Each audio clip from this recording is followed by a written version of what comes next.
They were 36 and 8 years old. A mother and her daughter sleeping in the back seat of a 2003 Ford Focus behind a Walmart in Tacoma, Washington. The windows fogged with their breathing condensation running down the glass in slow, crooked lines that caught the parking lot lights and turned them into something almost beautiful. If you didn't think too hard about why two people were sleeping in a car in the first place. The dawn came gray and thin through those windows, the kind of Pacific Northwest light that never quite committed to being day, that hung somewhere between darkness and dawn, like it couldn't make up its mind. Wren woke first. She always woke first. 8 years old, with tangled auburn hair and a stuffed rabbit missing one ear pressed against her chest.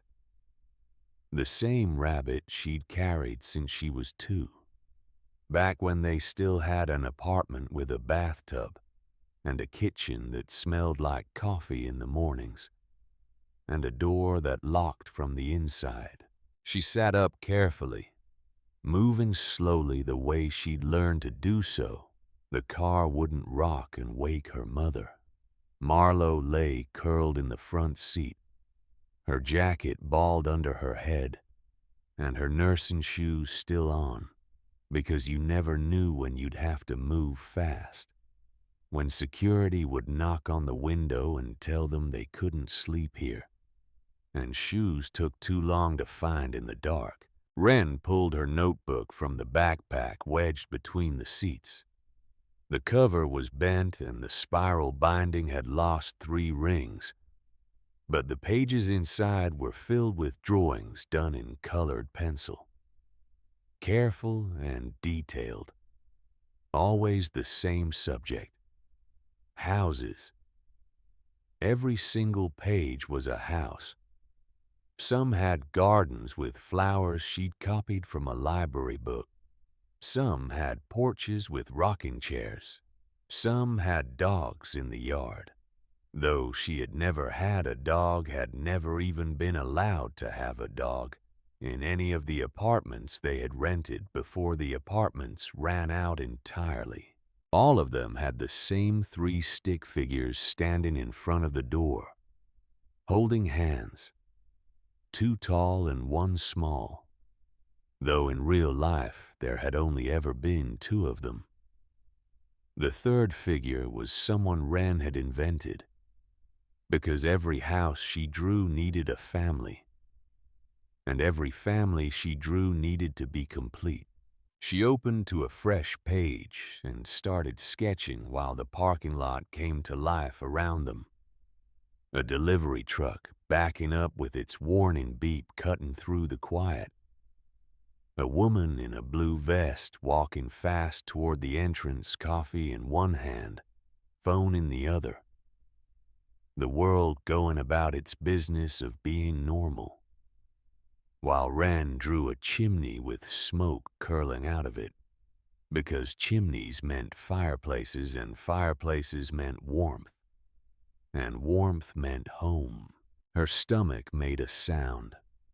She pressed her hand against it and kept drawing. Marlo's alarm went off at 6:15.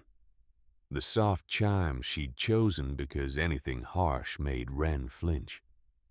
She sat up in the front seat with the disoriented look of someone who hadn't slept so much as passed out from exhaustion.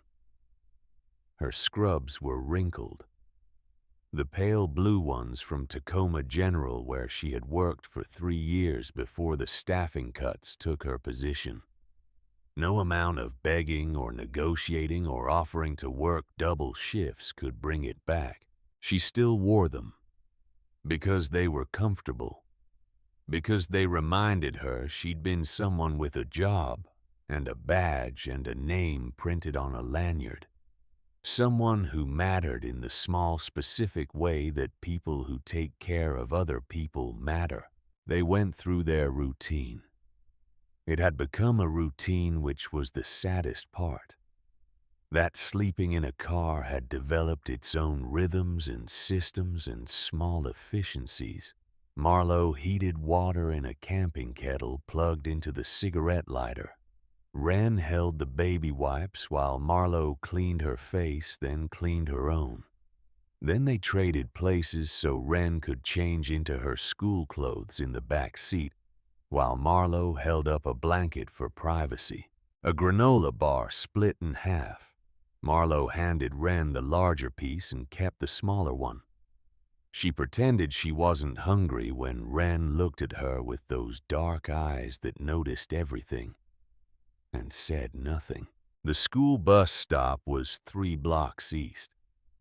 Past the gas station where Marlowe bought coffee, so weak it was barely more than hot water.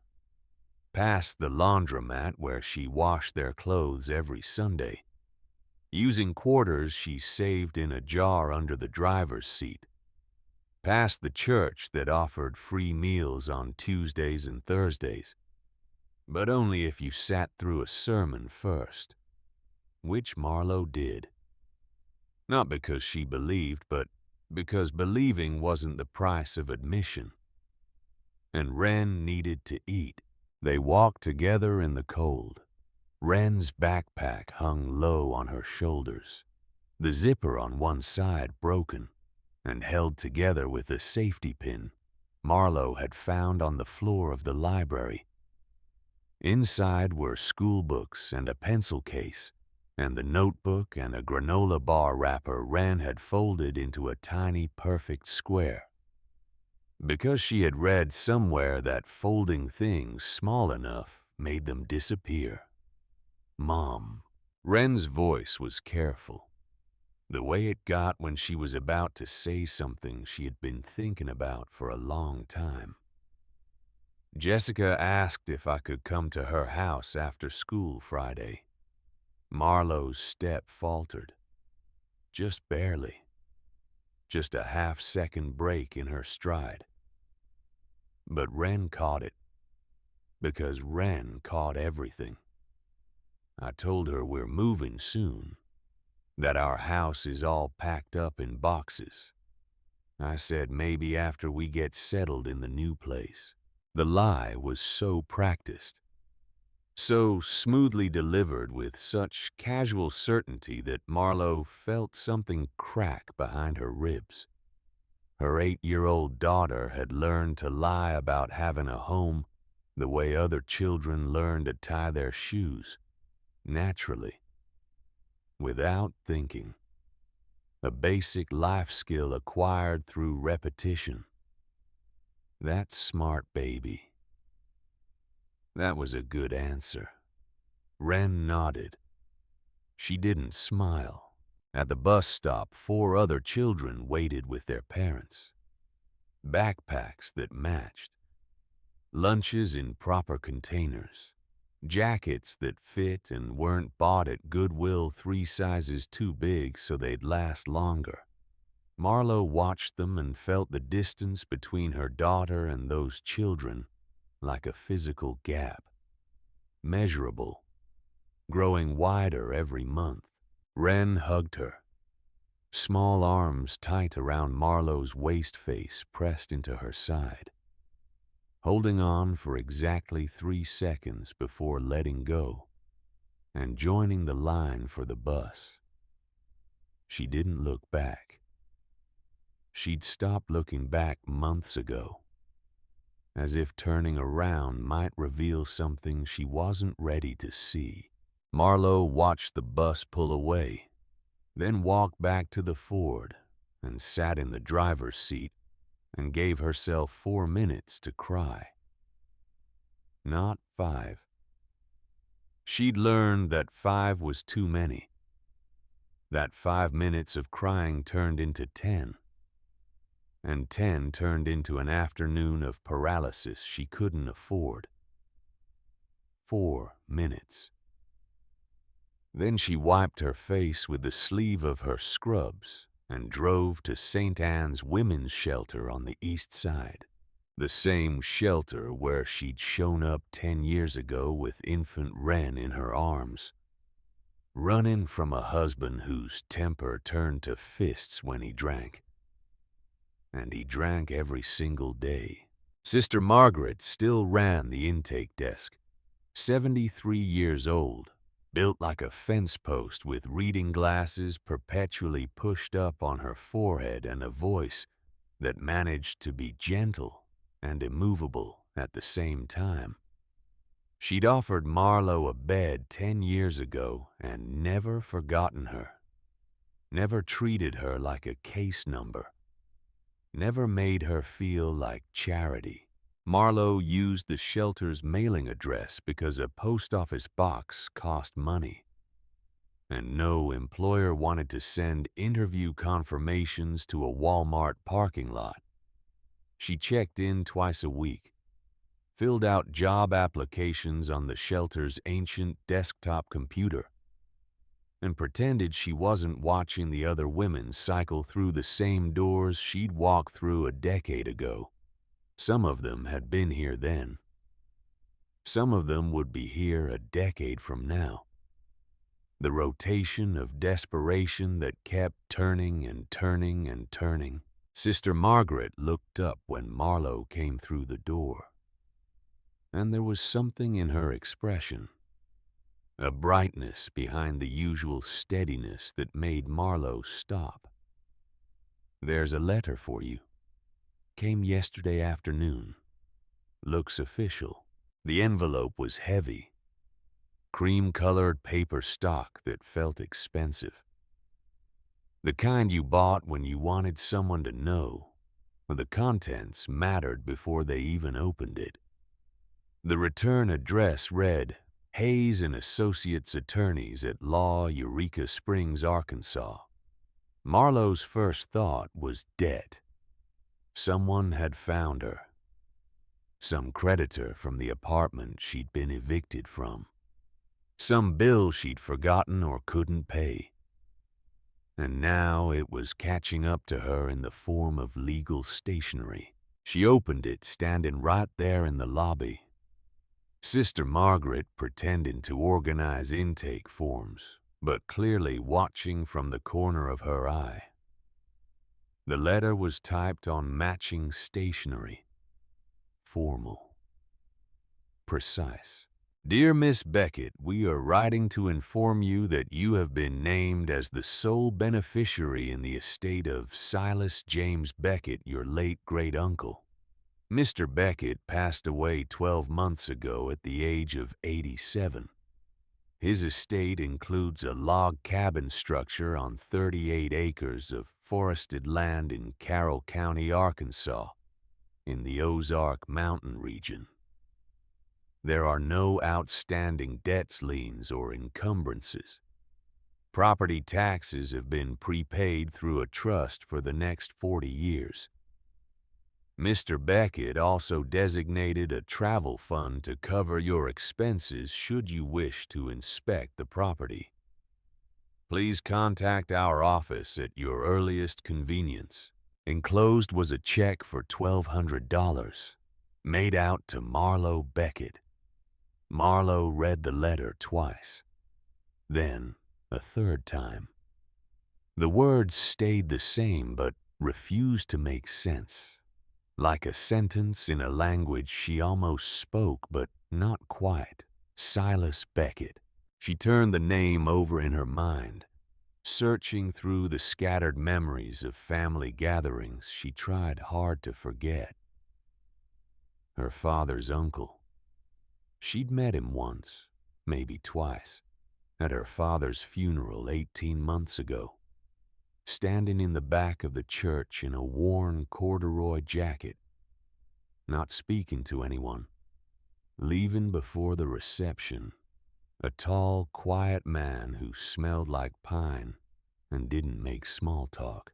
She held the check up to the light, as if it might be counterfeit, as if 1,200 real dollars addressed to her real name was the kind of thing that needed verification. Sister Margaret came around the desk, her hand resting lightly on Marlowe's arm, steady and warm. Marlo, is everything all right? My great uncle died. He left me a cabin in Arkansas, 38 acres. Marlo's voice sounded strange to her own ears, flat and uncertain, like she was reporting someone else's news. I barely remember him. Sister Margaret read the letter over Marlo's shoulder. This is a door opening, Marlo. Don't be afraid to walk through it. Marlo wanted to believe that, wanted to let the possibility in. But she'd learned that hope was a luxury with a cost, that believing things would get better made it worse when they didn't. And they usually didn't. The cabin could be nothing. A pile of rotting logs in the woods with a collapsed roof and snakes in the walls. Or it could be something. The check felt real in her fingers. $1,200, more money than she'd held at one time in 2 years. She called the number on the letterhead from Sister Margaret's office phone, her hand shaking just enough that she misdialed the first time. The attorney, Calvin Hayes, had a voice like gravel, smoothed by water. Old and rough, but somehow reassuring. He told her Silas had been very specific. The cabin and everything in it went to Marlo Beckett and her daughter. No one else. The deed was ready to transfer. All she had to do was come sign. No mortgage, no taxes for 40 years. Free and clear. Marlo hung up and stared at the wall above Sister Margaret's desk, where a wooden cross hung next to a calendar from 2 years ago that nobody had bothered to replace. I think we're going to Arkansas. She should not have called Victoria. She knew this even as she dialed. Knew it the way you know not to touch a hot stove, but do it anyway. Because some part of you still believes this time will be different. This time the stove won't burn. This time family will act like family. Victoria answered on the 4th ring. Marlo could hear the click of heels on hardwood, the ambient hum of an open house or a showing. The life her older sister had built on confidence and control, and the absolute certainty that she was the most capable person in any room. Marlo, I'm between clients. What is it? Marlo told her about the letter, the cabin, the inheritance. Tried to keep her voice neutral. Tried not to sound like she was asking for anything. Because she wasn't. She was sharing news. The way sisters were supposed to share news. With the assumption that the other person would be happy for you. The silence lasted long enough that Marlo checked the phone to make sure the call was still connected. Then Victoria's voice came back, sharp as a closing door. A cabin in the Ozarks. Marlo, be serious. You can't manage a checking account. You're going to manage property. Just sign it over to me. I'll handle the sale and we'll split whatever it brings, which won't be much.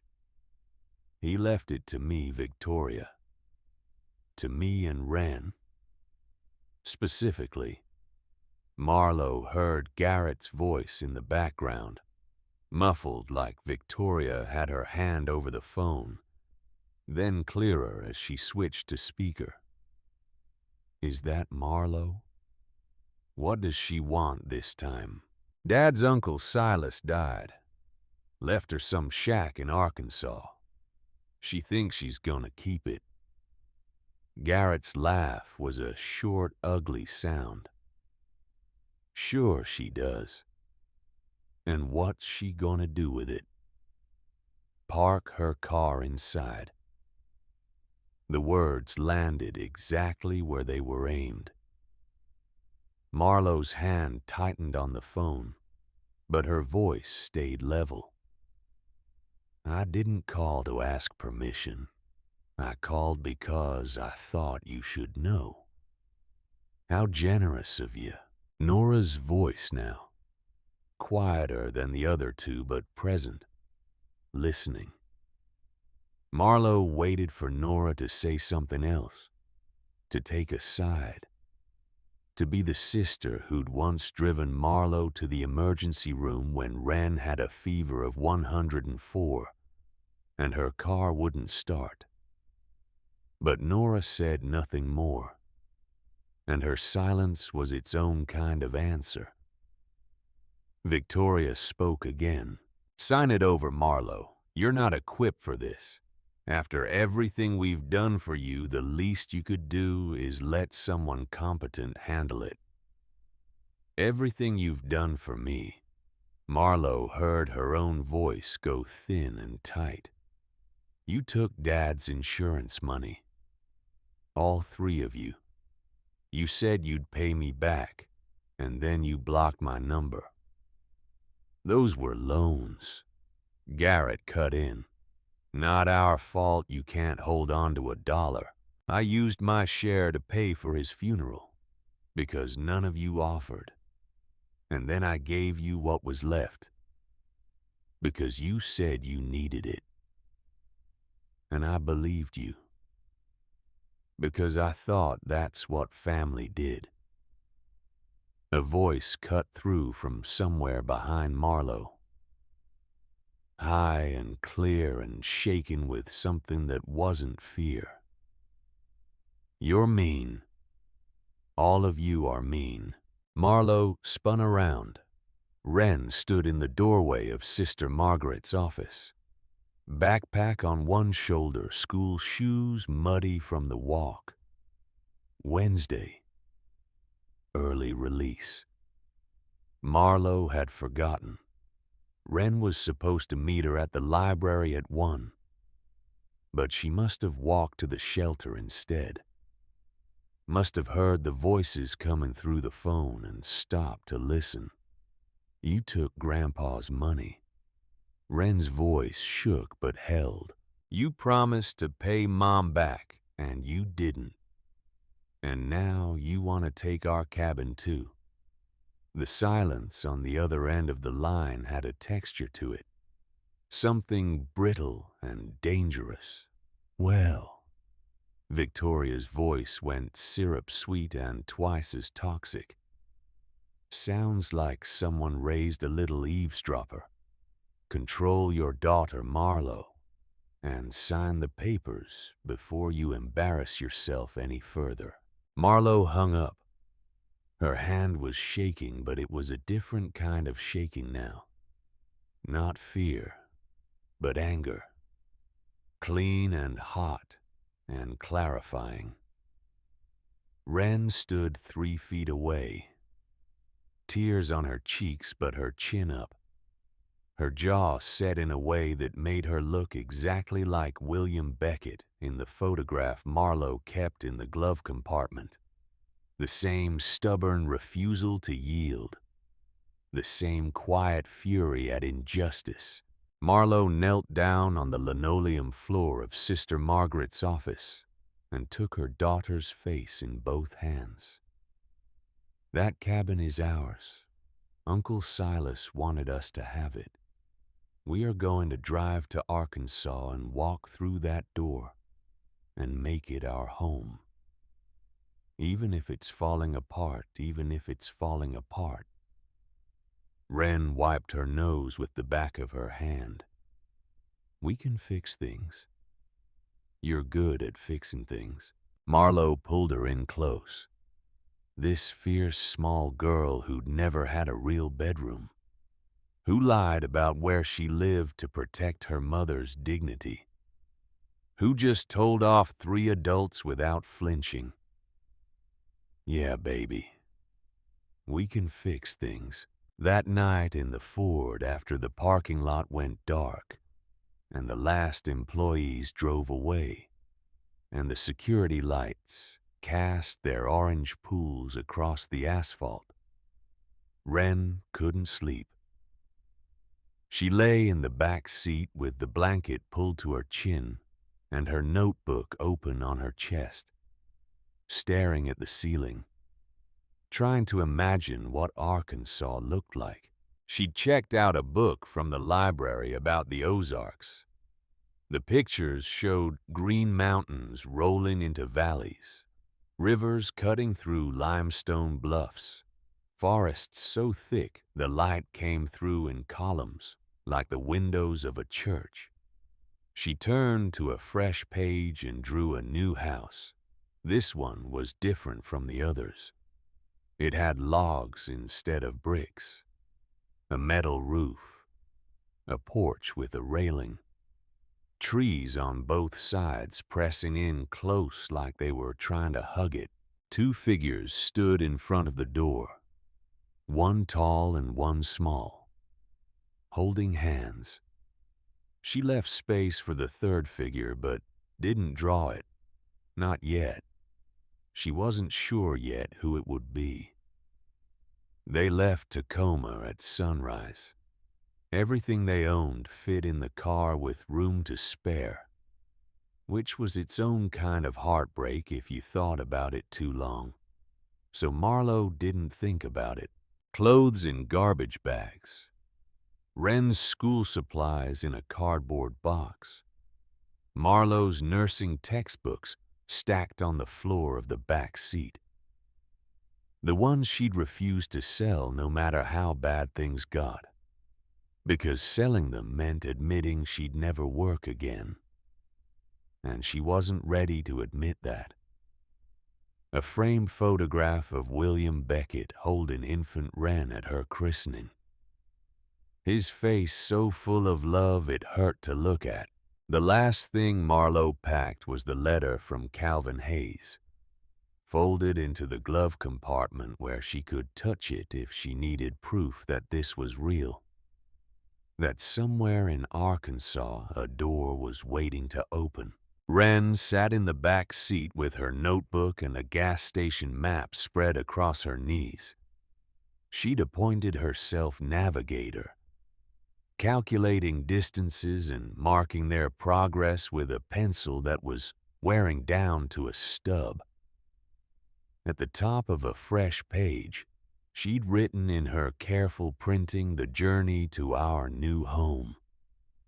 And below that she'd drawn the ford with mountains in the distance and two faces visible through the windshield, both of them smiling. They drove east. The landscape changed slowly, the way landscapes do when you're driving through a country as wide as grief. Seattle's gray suburbs giving way to farmland, farmland giving way to the dry brown hills of eastern Washington, then Idaho's pine forests, then Montana's impossible sky. Mom, do you think there are bears in Arkansas? Probably. Black bears, mostly. They generally leave people alone. What about mountain lions, maybe? But they're shy. You'd be lucky to ever see one. Wren's eyes went wide, not scared, delighted. We're going to live somewhere with actual wild animals, like not pigeons. Marlowe caught Wren's reflection in the rearview mirror and saw something she hadn't seen in months. Excitement. Genuine, uncomplicated excitement. The kind children were supposed to feel about new places and adventures.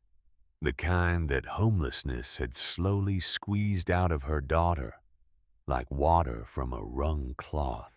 They crossed Idaho and the corner of Montana and into Wyoming, stopping for gas and bathroom breaks and peanut butter sandwiches Marlowe made on the hood of the car, using a loaf of bread and a jar she'd bought at the last town's dollar store. Wren reported their progress every hour, her finger tracing the route on the map with the seriousness of a cartographer. 312 miles today. Tomorrow we need to do about 400 to make it to northern Arkansas by nightfall. They slept at a rest stop in Wyoming. Semis idling nearby. Stars overhead so bright and numerous that Wren pressed her face to the window and whispered something Marlowe couldn't hear. In the morning they drove through Colorado and into Kansas, and then south. The land flattening out and then rising again as they crossed into Arkansas, and the Ozarks appeared on the horizon like a promise. The mountains were different from what Marlowe had expected. Not sharp and dramatic like the Rockies, but rounded and ancient, covered in oak and hickory and dogwood, creased with hollows and ravines where creeks ran clear over stone. The towns they passed through were small in a way that felt deliberate rather than diminished. Clapboard storefronts and churches with white steeples and pickup trucks angled into parking spots outside diners where the menus hadn't changed in 40 years. Calvin Hayes's office sat on a side street in Eureka Springs, a town built into the side of a hill so steeply that some buildings had their front door on one street and their back door on the street above. Stone walls and Victorian storefronts and winding roads that didn't believe in straight lines. Hayes was waiting for them. 68 years old, silver-haired with the weathered face of a man who spent his weekends fishing rather than billing hours. He shook Marlowe's hand with a grip that meant business, then knelt down to Wren's level and offered his hand to her too. Palm up, letting her decide. You must be Wren. Your uncle talked about you. He didn't know me, no, but he knew about you. He kept track in his way. They signed papers in Hayes's small office. Diplomas on the wall, leather chairs cracked with age. A window looking out at the Ozark Hills going gold in the late afternoon light. Marlowe's signature came out shaky and uncertain, and she hated that.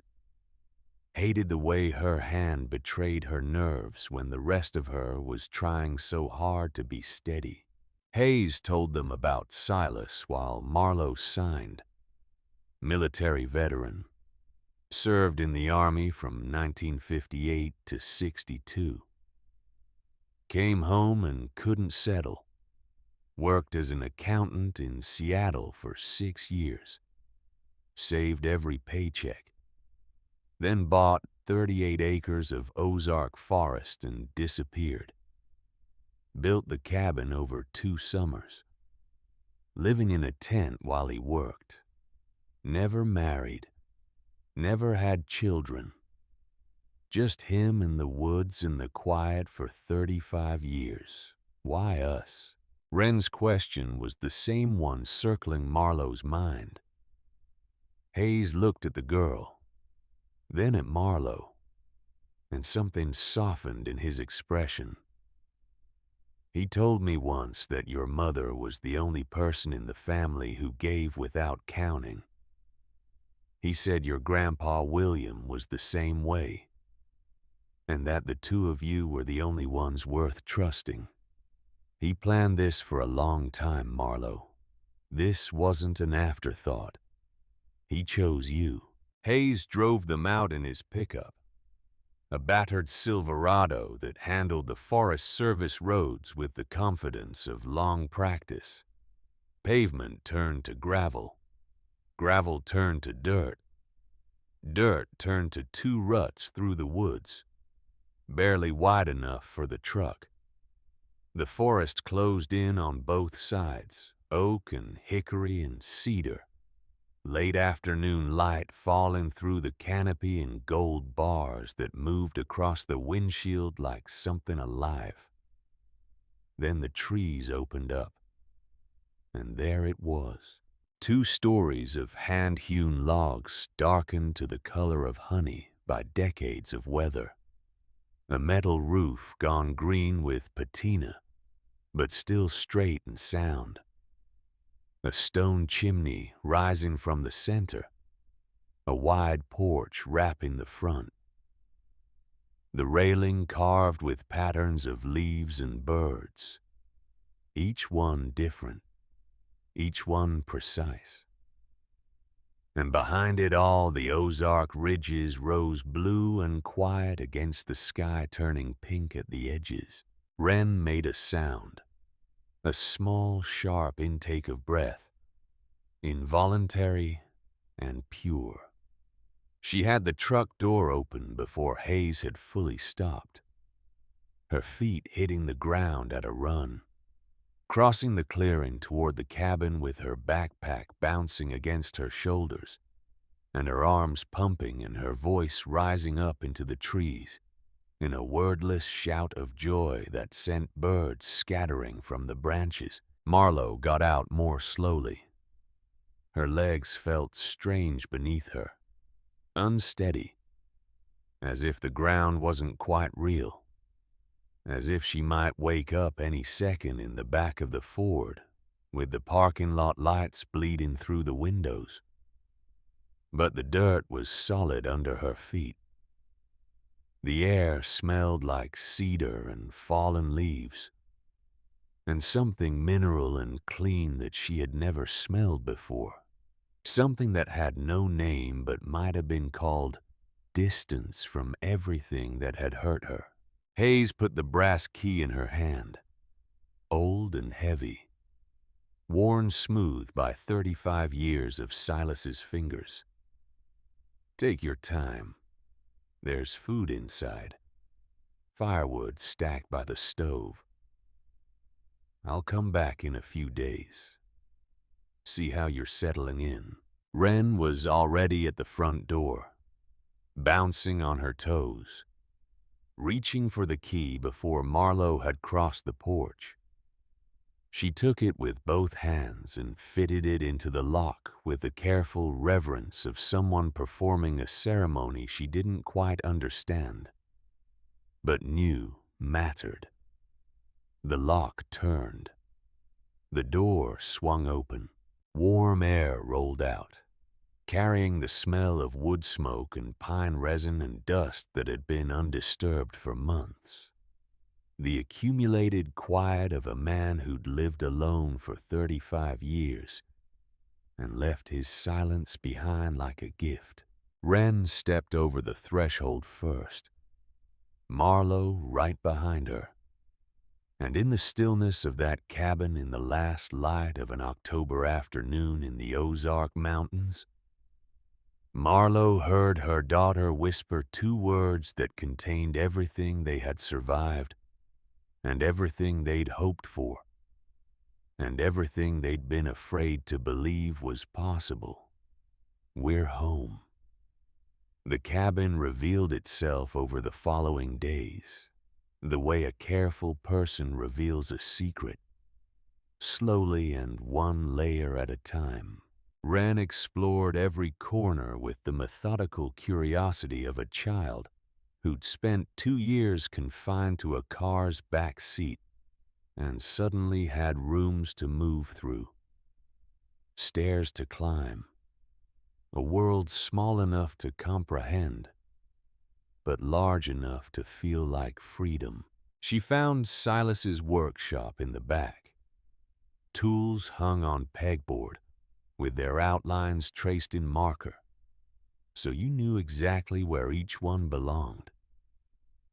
She found the root cellar, cool and dim. Shelves lined with mason jars of preserves Silas had put up himself, labels in neat block printing. She found a trail through the woods that led to a creek running over limestone, water so clear she could count the pebbles on the bottom. Marlowe stood at the kitchen window one morning watching Wren run between the trees and felt something she hadn't felt in so long she'd almost forgotten the word for it. Safe. Not happy yet. Not ready for happy. But safe. Which was the ground that happy needed to grow from.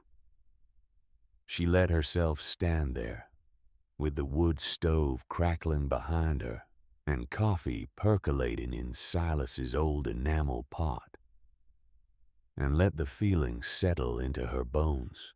The wood stove defeated her on the third morning. She packed the firebox too tight, starved the flame of oxygen, and filled the main room with smoke so thick Wren had to open every window while Marlowe stood on the porch coughing and furious with herself for failing at something Silas had apparently done without thinking for 35 years. A truck pulled up the forest road that afternoon. Not Hayes's Silverado, but a smaller pickup, rust around the wheel wells. Driven by a woman in her 70s wearing a canvas jacket and reading glasses, pushed up into gray hair that hadn't seen a salon in some time. Martha Kincaid. Dot. I run the general store down in Harmony.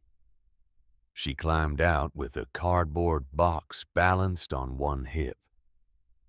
Heard Silas's people finally showed up. Brought you something. The box contained eggs, butter, a jar of blackberry preserves, a loaf of bread that was clearly homemade, and a handwritten note that read, "Welcome to the neighborhood." Below that, Silas was good people. His family is our family now. Marlowe didn't know what to say.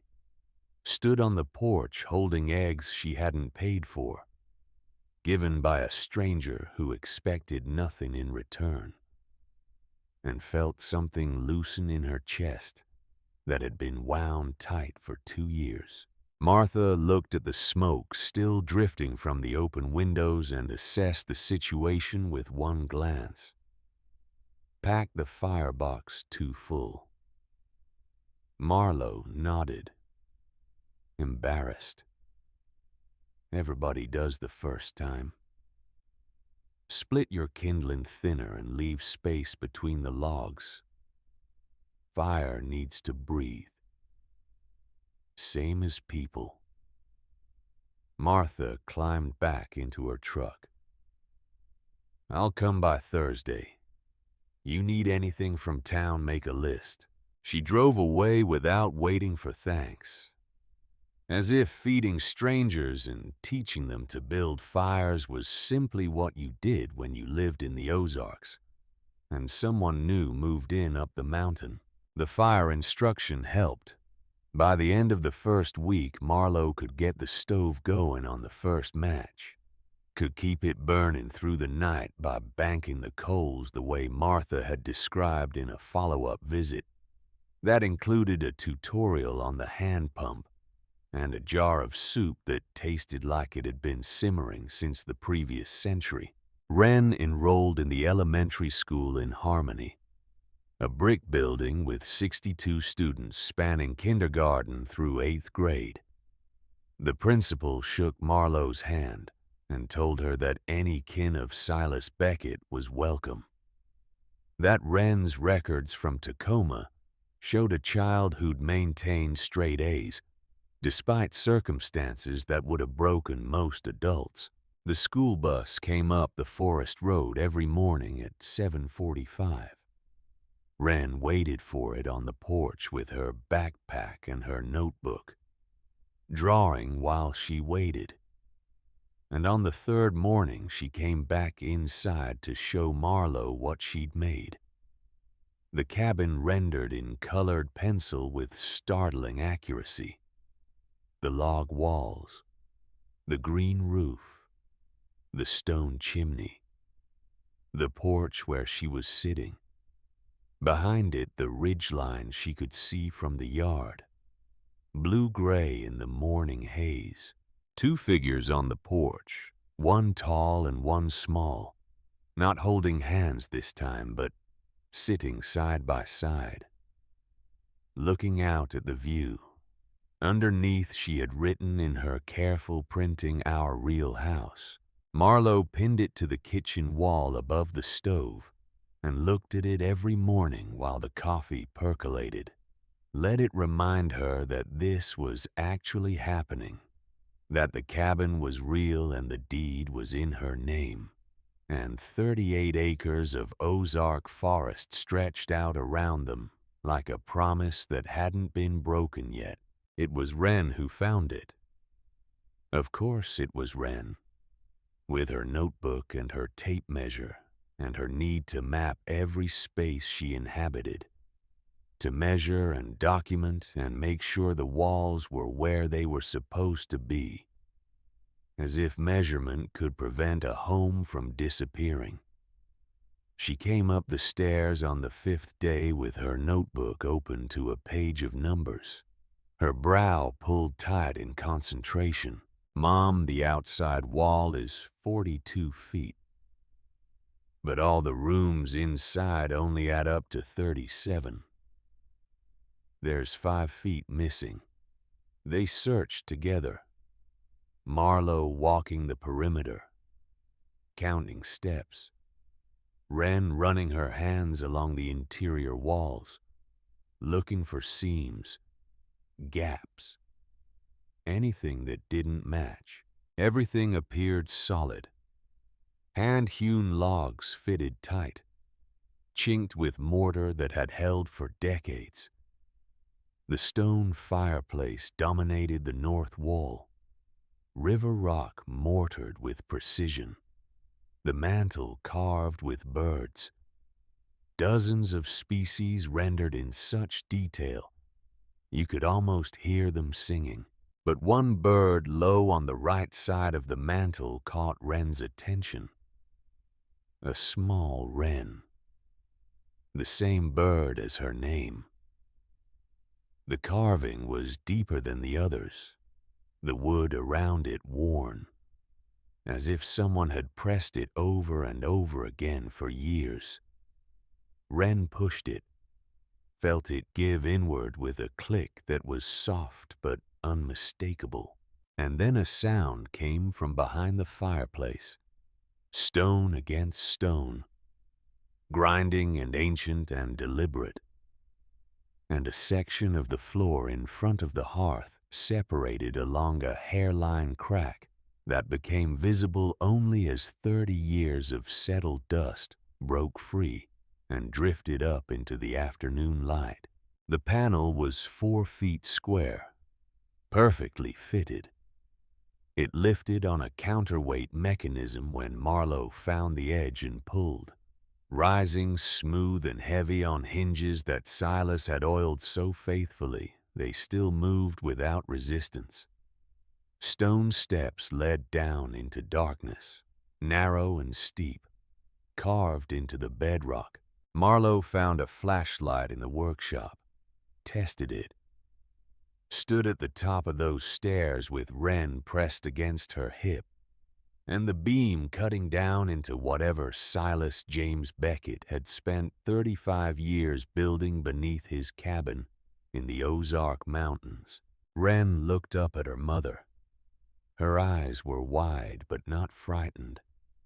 In them, Marlowe saw the same expression Wren wore when she drew houses in her notebook, that fierce, quiet belief that something good was waiting if you were brave enough to walk toward it. Marlowe took her daughter's hand. Together they went down. The stairs were steeper than they looked. 12 steps carved into bedrock, each one worn smooth at the center from decades of Silas's boots going up and down. The flashlight beam swung wild as Marlowe steadied herself against the wall with her free hand. Wren gripped the back of her shirt, and followed close enough that Marlowe could feel her daughter's breath on her arm. The air changed as they descended, cooler by 10 degrees at least, dry and still, carrying a faint mineral smell like river stone after rain. The walls shifted from log to raw limestone, and Marlowe realized they were below the cabin's foundation now, below the frost line, in a chamber that Silas had carved or found or expanded from some natural cavity in the Ozark bedrock and turned into something that made her stop at the bottom step and hold the flashlight steady because her hands had started shaking. The ceiling vaulted upward, supported by hand-hewn beams that must have taken months to shape and set. Shelves lined every wall, floor to ceiling, organized with the same meticulous precision as the workshop above. Wooden crates stacked 3 high, each labeled with numbers and dates in block printing Marlowe recognized from the preserve jars in the root cellar. Glass-fronted cabinets, leather-bound ledgers arranged by size, a massive oak desk in the center with papers in neat stacks, and a journal lying open as if Silas had stepped out to make coffee and would be right back. Wren let go of Marlowe's shirt and moved toward the desk. She picked up the journal with both hands, supporting the spine the way the school librarian had taught her, and brought it to her mother. The title page read, "Private Collection and Estate Records. Property of Silas James Beckett. Begun March 4th, 1972. Updated through April 14th, 2023. Below that in different ink, slightly shakier handwriting as if added years later by an older hand, for Marlowe and Wren. Should you find this, everything here is yours. I trust you will know what to do. Marlowe set the flashlight on the desk and turned pages, entry after entry, each listing an item, the purchase date, the price paid, authentication details, and a current estimated value updated periodically in the margins. A landscape painting, oil on canvas, purchased at an estate sale in Fayetteville for $200 in 1974. Attributed to a minor Hudson River school painter. Appraised in 2019 at $68,000. A first edition of Adventures of Huckleberry Finn, 1885. Bought from a used bookshop in Little Rock for $40 in 1978. Now valued at $120,000. Stock certificates from companies that had been gambles when Silas bought them and had become household names since. Small gold bars purchased quarterly from a dealer in Tulsa. Each transaction recorded with the same care he'd applied to everything else. The discipline of an accountant who understood that patience and consistency could turn modest savings into something extraordinary. Wren had found a pry bar leaning against the desk and was working the lid off the nearest crate. Newspaper from 1981 protected a painting underneath. Oil on canvas. Mountains at dawn rendered in strokes that made the light look like it was actually moving. The signature in the lower corner matched the journal entry. Marlowe lifted it carefully and leaned it against the desk and stood looking at it for a long time. This painting that a quiet man had bought for $350 43 years ago and had kept in the dark ever since, waiting for the right people to find it. They opened crates for hours, lost track of time entirely, the vault having no windows and no sense of day or night. Just the flashlight, and then 2 oil lamps Marlowe found on a shelf near the stairs. Their wicks trimmed and ready as if Silas had prepared them, knowing someone would need light down here eventually. A bronze sculpture of a running horse, patina gone green, heavy enough that Marlowe needed both arms to lift it. Coins in velvet-lined cases, each one labeled. First edition books in archival sleeves. A framed survey map of Carroll County from 1847. Hand-colored, showing boundaries and waterways and property lines that hadn't existed in over a century. The final page of the main journal stopped Marlowe's breathing. Final accounting as of this date, April 2023. Total estimated value, based on current market conditions and professional appraisals, paintings and sculptures, 2,100,000. Rare books and manuscripts, 680,000. Gold and precious metals, 3,400,000. Stocks, bonds, and reinvested dividends, 2,520,000. Total estimated value, $8,700,000. Marlowe read it 3 times. The number refused to become ordinary, refused to shrink to a size she could hold in her mind. 8.7 million. Built over 35 years by a man who lived alone in the woods, who heated his cabin with a wood stove and pumped his water by hand, and apparently spent his solitude acquiring beautiful and valuable things with the same quiet precision he applied to splitting firewood. A separate envelope was tucked into the journal's back cover. Marlowe's name in Silas's handwriting. She opened it with fingers that trembled so badly she tore one corner. Dear Marlowe, I watched you from a distance for many years. I saw you at your father's funeral carrying your daughter on your hip while your siblings argued about the insurance money before William was even in the ground. I saw how you gave them what they asked for because you believed that was what family meant. I saw how they took and took. I saw what it cost you. This collection is my life's work. 35 years of patience and attention. I leave it to you because you understand something your siblings never learned. That giving without keeping score is not weakness.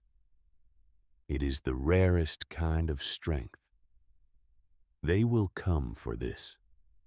Stand firm. You have earned it not by blood, but by being the kind of person who deserves to be trusted. Give Wren the life she has earned by being brave enough to love you through all of it. With respect, Silas. Wren found the second letter in a small cedar box behind the desk. Addressed to the brave girl who finds my secret room. She brought it to Marlowe, who read it aloud. Her voice broke twice, and she had to stop and breathe before continuing. Dear Wren, if you are reading this, you found my hidden room. You must be clever and curious, and those are fine qualities. I never had children of my own, but I watched your mother raise you. And I knew she was doing it right, because you were still kind after everything the world did to make you hard. Whatever happens with what is in this room, remember that your mother gave up everything to keep you safe. Protect her now. She spent her whole life protecting you. Be brave, little one. The world needs brave children. Your friend across time, Silas. Wren pressed against Marlowe's side and didn't say anything for a long time. When she finally spoke, her voice was small and wondering. He wrote to me before he even met me. Marlowe pulled her daughter in close and let herself cry. Not the controlled 4-minute crying she rationed in the Ford. Something deeper and more complicated. Grief for a man she had barely known who had seen her more clearly than anyone alive. Relief so overwhelming it felt like pain. And underneath it all, a terrible gratitude that hurt, because it proved how starved she'd been for someone to notice, to care, to say you deserve better, and mean it. They climbed back up as the oil lamps flickered low, closed the panel carefully, sat together on the porch in the dark. Moths bumping against the window glass, the Ozarks making their nighttime sounds around them. Frogs and crickets and one owl calling from the ridge above the cabin in a voice that sounded like a question being asked over and over without expectation of an answer. Marlowe called Calvin Hayes the next morning, told him what they'd found. The silence on his end lasted a full 10 seconds before he spoke. And when he did, his voice carried something that might have been awe, or might have been the particular satisfaction of a man whose oldest client had managed one final surprise. He told me once there was more to the cabin than met the eye. I thought he meant the view. The fragile quiet lasted 11 days. Marlowe had been careful, told no one except Hayes, kept the vault sealed, went about the work of settling into the cabin, as if the most remarkable thing about it was the plumbing, which, in fairness, was remarkable in its own right. The hand pump requiring a technique Marlowe's arms hadn't learned yet, her nursing muscles apparently calibrated for different kinds of labor. Martha came by on Thursday with groceries and more fire lessons, and a story about Silas fixing her roof in '97 after an ice storm. How he'd shown up with a ladder and a bucket of tar and spent 2 days up there in the cold. Didn't ask. Didn't bill her. Just did it because that's what neighbors did. That's how it works out here, Martha said. You take care of the place. The place takes care of you. Marlowe tried to thank her, and Martha waved her off with a hand holding a coffee mug. Like gratitude was beside the point. Like kindness was just the baseline price of admission to this place and these people. The call came on the 11th day. Not a call, but a knock. Marlowe knew something was wrong the moment she heard the engine. 2 vehicles coming up the forest road at the same time. One a rental SUV, the other a white Lexus that caught the afternoon light and threw it back like a warning. Marlowe stepped onto the porch as they pulled into the clearing. Victoria climbed out of the Lexus first. Tailored slacks and a silk blouse entirely wrong for the Ozarks, picking her way across the yard like the dirt might stain her. Behind her came Garrett, sports jacket, jaw tight, eyes already scanning the property with the appraising look of someone calculating square footage and resale value. A sedan followed them, black, professional.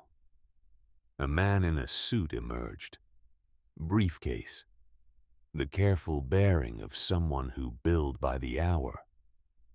And behind him, a woman with a camera, already photographing the cabin, framing shots that emphasize the remote location, the lack of visible power lines, the gravel road, everything that could be made to look like neglect instead of self-sufficiency.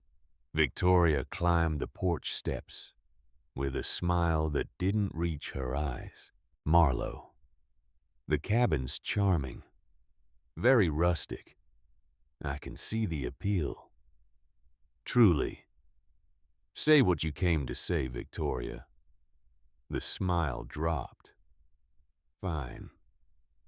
You're not equipped to handle this.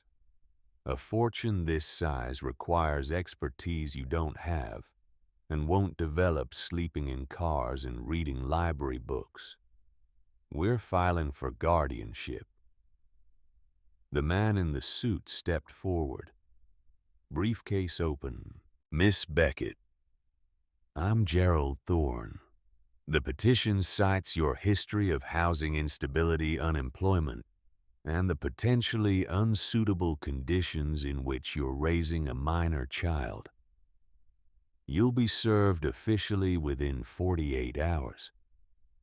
I'd advise you to seek legal representation, though, given your financial history. I'm not sure who would take your case. Garrett's contribution was characteristically blunt. Just sign it over, Marlowe. You'll get a share. Family splits things fair. Wren moved out from behind Marlowe, stood at the porch railing, small and straight-backed, looking down at three adults who collectively made more in a year than Marlowe had made in a decade, who had come to take the only thing she'd ever been given. You're not family. Family doesn't leave people in parking lots. Victoria's expression curdled. Someone should teach this child some manners. Someone should teach you what the word family means. Wren's voice shook but did not break. You took Grandpa's money. You promised to pay it back. You didn't. And now you want to take the only thing anyone ever gave us. Uncle Silas knew you would. He said so. The silence that followed had a physical quality, dense and pressurized. Then Victoria turned on her heel and walked back to the Lexus. Get control of your daughter, Marlowe. We'll see you in court. They left in a spray of gravel. The photographer took 3 final shots from the road, framing the cabin against the sky in a way designed to make isolation look like danger. Marlowe realized she was gripping the porch railing hard enough to leave marks in her palms. She loosened her hands and turned to Wren, who stood trembling but upright, tears running down her face, chin still lifted. I shouldn't have said that. Wren's voice was small now, the bravery draining out of her as the adrenaline faded. I made it worse. Marlowe knelt down. You told the truth. The truth doesn't make things worse. It just makes the people who are lying uncomfortable. Hayes arrived the next morning with 2 people Marlowe hadn't expected. Patricia Dane, 50s, sharp-eyed, tailored in a way that managed to look professional without looking expensive, who specialized in high-value estate law and had handled cases involving collections worth more than Silas's. Robert Fielding, 40s, quiet and watchful, who defended against exactly the kind of guardianship petition Victoria was filing. Hayes had called them the night the news story broke, had known the way country lawyers know things that the family would come and that Marlowe would need more than a small-town attorney to protect her.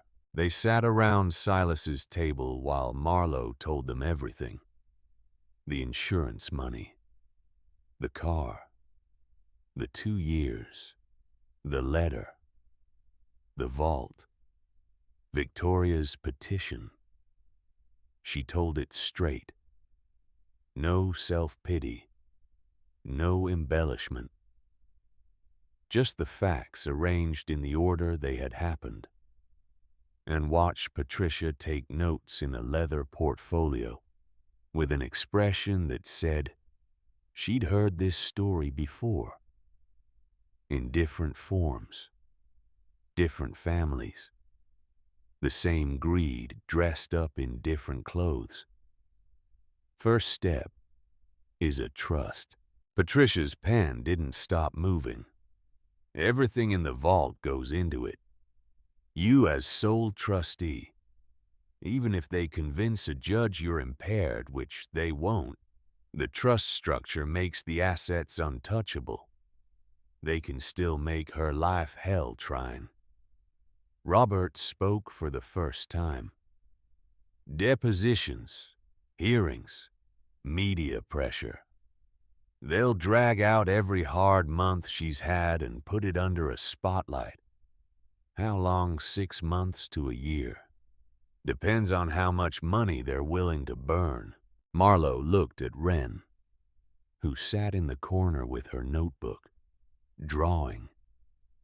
Not a house this time, but something Marlowe couldn't see from this angle. Something that required intense concentration and a colored pencil Wren was pressing hard enough to leave grooves in the paper. A year of this, of Wren hearing strangers question whether her mother was fit to raise her, of a courtroom picking apart the worst 2 years of Marlowe's life and presenting them as evidence of permanent failure rather than temporary circumstance. What do I need to do everything we tell you? Patricia looked up from her notes. And nothing they provoke you into. The next 3 weeks moved fast. Medical evaluation by a psychologist in Eureka Springs who spent 2 hours with Marlowe and pronounced her cognitive function excellent. Her emotional regulation remarkable given her history. Her parenting capacity well above average. The doctor noted in her report that Marlowe had maintained her daughter's perfect school attendance through 24 months of homelessness, a fact that spoke to organizational ability and dedication most housed parents would struggle to match. Character references arrived in a stack that surprised Marlowe with its thickness. Sister Margaret wrote 4 pages. Martha wrote 2 in handwriting so decisive it looked like she was carving the words into the paper. Wren's new teacher in harmony wrote that Wren was reading 3 grades above level and showed emotional intelligence unusual for her age. Sheriff Tom Dillard, who'd introduced himself the previous week with a handshake and a quiet assurance that he kept an eye on Silas's property, because Silas had been a friend, submitted a report documenting the GPS tracker. His deputy had found magnetized to the underframe of Marlowe's Ford the day she'd driven into town to retrieve supplies. That's criminal surveillance, Dillard told Marlowe, standing in the yard with the small device in his gloved hand. Stalking, potentially. This goes in the court record. The community closed in around Marlowe and Wren in ways that felt less like charity and more like the natural response of people who'd known Silas and decided his family was their responsibility now. The mechanic in harmony serviced the Ford and wouldn't take payment. A woman Marlowe had never met left a box of winter clothes on the porch, sized exactly right for an 8-year-old. no note attached. Martha organized a rotation of neighbors who drove past the cabin once a day, not stopping, not intruding, just making sure the smoke was rising from the chimney and the truck was in the yard and nothing looked wrong. The veterans came on the third week, 6 men in their 70s and 80s, American Legion caps, VFW patches on worn jackets. They'd heard about Silas's family being challenged in court, heard that a man who'd served his country honorably and earned a Bronze Star was having his final wishes questioned by people who'd never given him the time of day when he was alive. They stood in Marlowe's yard with their hats in their hands and told her stories about Silas. How he'd shown up at the Legion Hall every Memorial Day. Never talked much but was always there. How he'd quietly paid the heating bill one winter when the hall couldn't afford it. How when Tom Dillard's father died, Silas had been one of 6 who carried the casket. Never asked. Just showed up. Did what needed doing. We take care of our own, the oldest one said, his voice carrying the weight of a generation that didn't explain itself much. Silas was one of ours. That makes you one of ours. We'll be at that courthouse, and we'll make sure the judge knows what kind of man Silas Beckett was. Patricia mentioned during one of their strategy sessions that they might need a contractor, if things went their way, to build housing for the foundation she was helping Marlowe structure. She had a name, James Crawford, a veteran carpenter from Eureka Springs who'd done good work on similar projects, understood the kind of quiet and precision Silas would have valued. Marlowe filed the name away. One more piece of the future she was trying to build from the wreckage of the past. The call came at 11 on a Tuesday night, 2 weeks before the court date. Marlowe was sitting at Silas's desk in the vault, cataloging the collection piece by piece the way Patricia had instructed, documenting everything for the trust. When her phone buzzed with Nora's number, Marlowe almost didn't answer, almost let it go to voicemail. But something in the lateness of the hour, the particular desperation of calling someone you've wronged at 11 at night, made her pick up.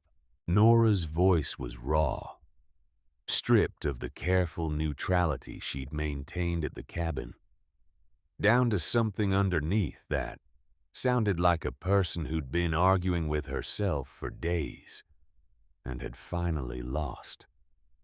I pulled my name off the petition this morning. Victoria doesn't know yet.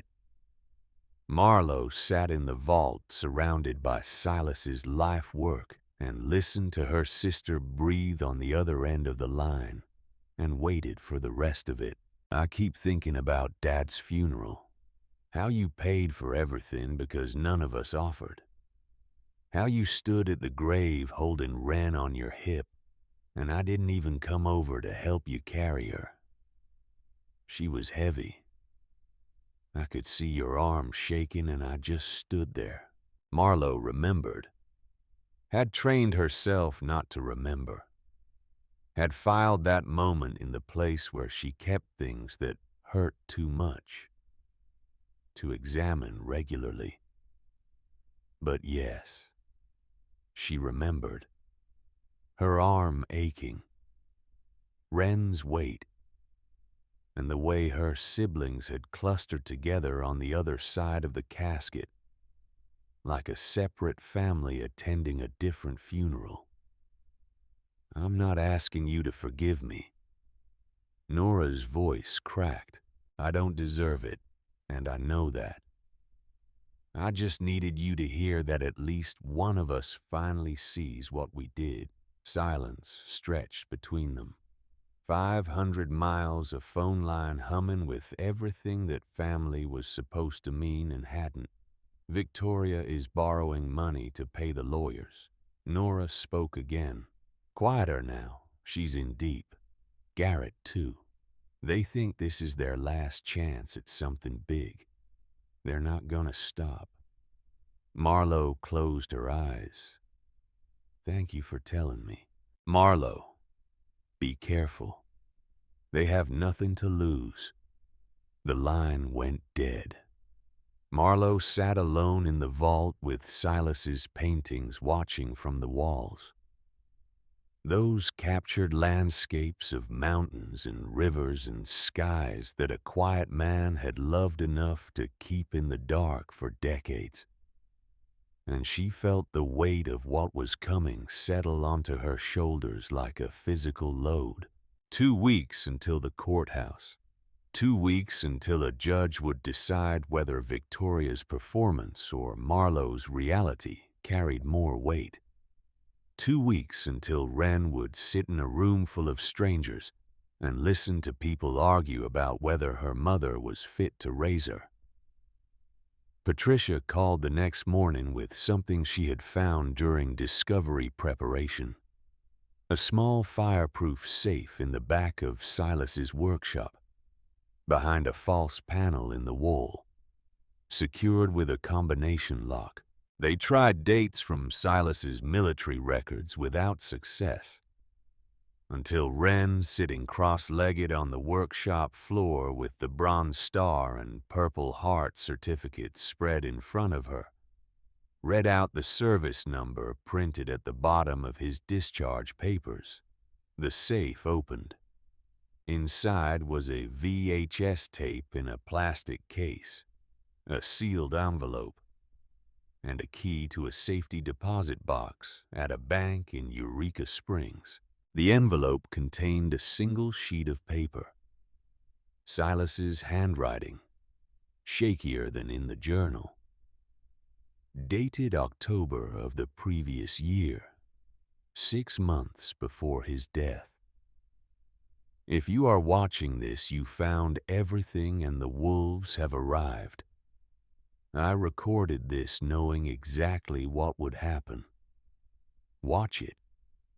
Show it in court if necessary. Hayes brought a VCR from his office. They connected it to a small television they found in the cabin's attic, plugged it into the solar battery system, and pressed play. Silas's face filled the screen. 87 years old, thin. His eyes sharp and clear beneath brows gone white with age. He sat at the desk in the vault, the same desk where Marlo had read his journal, paintings visible behind him on the shelves, and when he spoke his voice was steady and certain, and carried the weight of a man who had planned this moment for years. My name is Silas James Beckett. Today is October 15th, 2023. I am of sound mind and body, as will be attested by my physician and my attorney. I am recording this because I know what is coming. The night before the hearing, snow came to the Ozarks.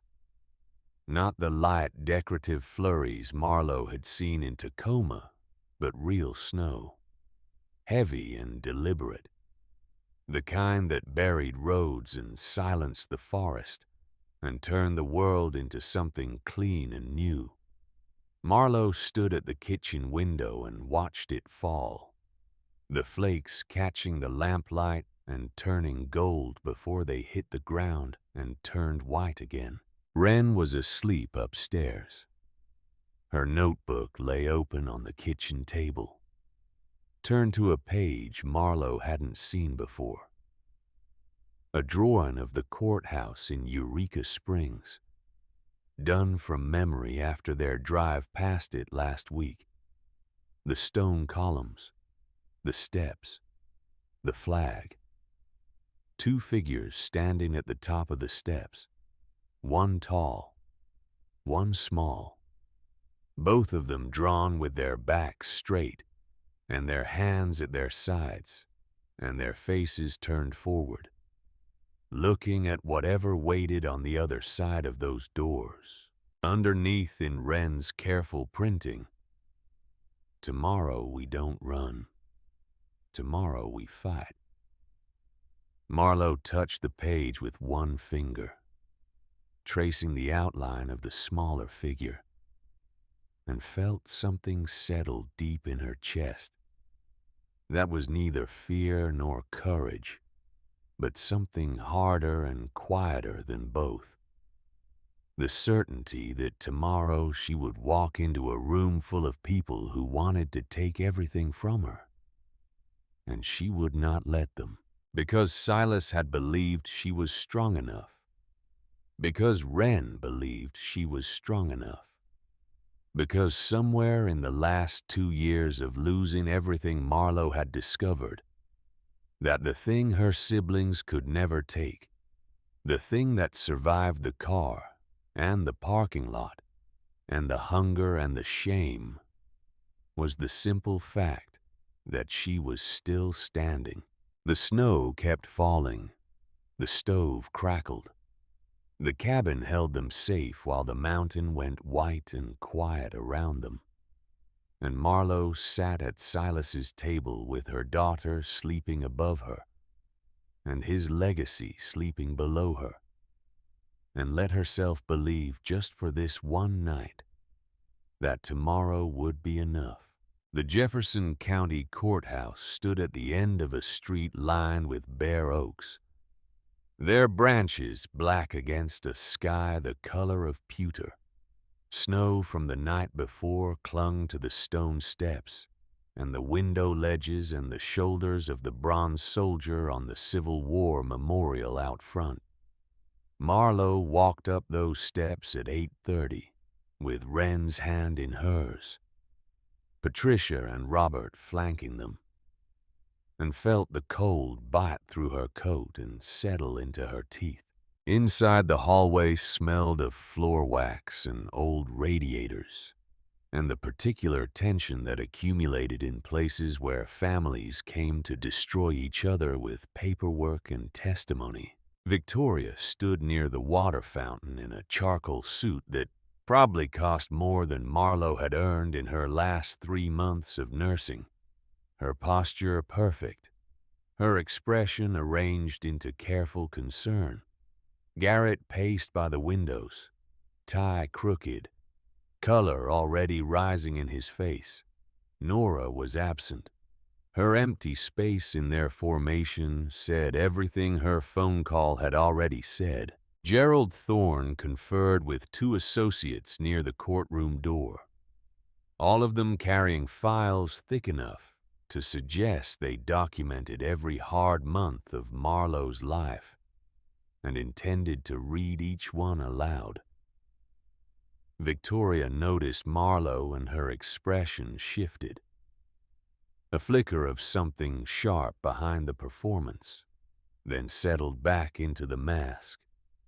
They did not speak, did not approach each other, stood on opposite ends of the hallway and waited. Wren squeezed Marlowe's hand once, hard, and Marlowe squeezed back. The people from Harmony arrived in 1s and 2s, filling the gallery benches with a quiet deliberateness that felt like something being built. Martha Kincaid in her canvas jacket, reading glasses already on, folder of documents on her lap.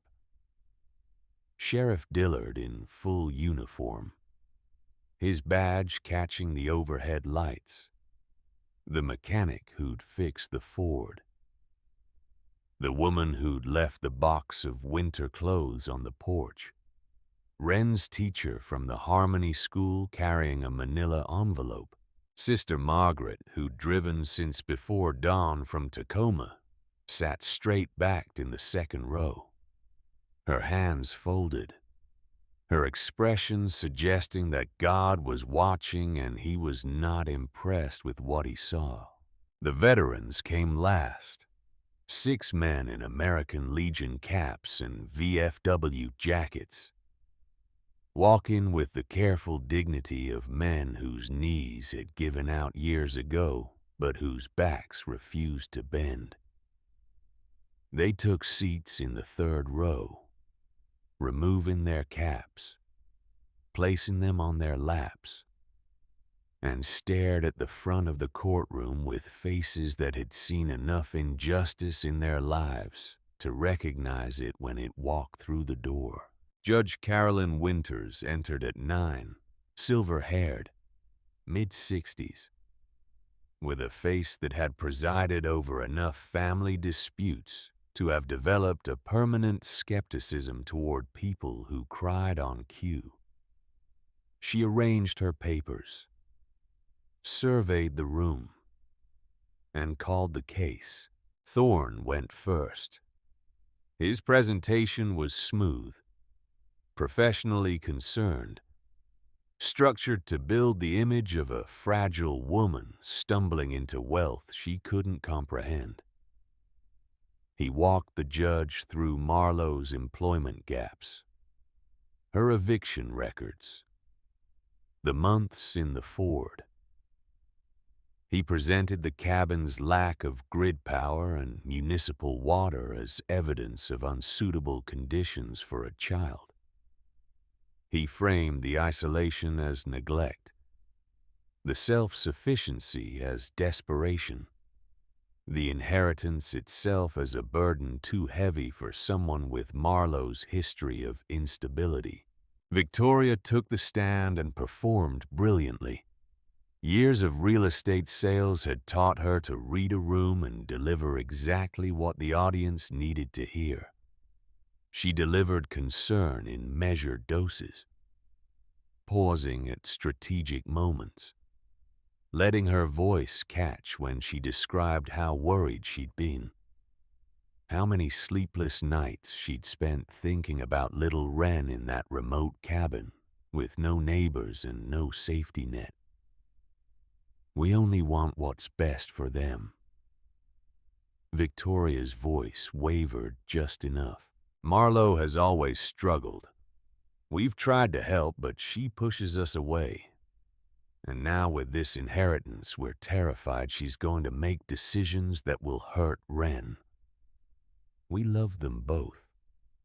We're only doing this because we have to. The rewriting was breathtaking. In Victoria's telling, the stolen insurance money became a misunderstanding, a loan that Marlowe had simply forgotten about. The blocked phone numbers became boundaries Victoria had set for her own mental health. After Marlowe became too demanding, the 2 years of silence became space Victoria had given her sister to find her footing. Garrett followed with his version. The long-suffering brother who'd watched Marlowe make poor choice after poor choice, who'd tried to intervene, who'd been pushed away by her stubbornness. He spoke about the parking lot with what sounded like genuine anguish, how it killed him to know his sister and niece were living like that. How many times he'd offered help only to have Marlowe hang up on him. I love my sister. Garrett's voice went rough. But love isn't enough when someone won't help themselves. Robert Fielding stood when they finished. His first question was directed at the judge rather than the witnesses. Your Honor, I'd like to enter into evidence bank records showing wire transfers totaling $87,000 from Marlowe Beckett's accounts to those of her siblings between March and August of 2022, none of which were repaid. He paused. I'd also like to enter phone records showing 46 unanswered calls from Miss Beckett to her siblings during the period she was living in her vehicle, and a police report documenting an illegal GPS tracking device recovered from Miss Beckett's car, placed there subsequent to the filing of this petition.